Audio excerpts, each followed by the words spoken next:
Eu acho que o que a Esperança quis dizer é que ela tá com meu pressentimento, alegria. Eu também senti algo, um arrepio, como se alguém tivesse feito um plano muito... Nada, Juliana! Gente, calma! Somos os espíritos do Natal. Nada pode ser certo. O Natal é maior do que qualquer... Ela disse que ela tá ali, certo? Ah, vai com você. Eu não sei, gente. Vocês sabem que eu sou da paz. Mas se algo acontecer, eu não resolvo por mim, hein? Calma, pai. Faz a mão. Sei que temos que ser esperançosos por mais.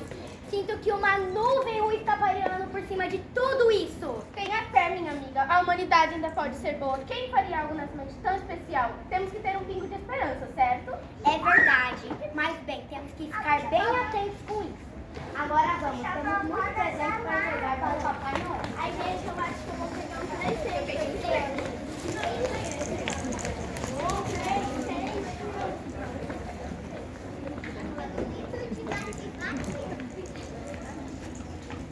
Esperança, vem, vamos!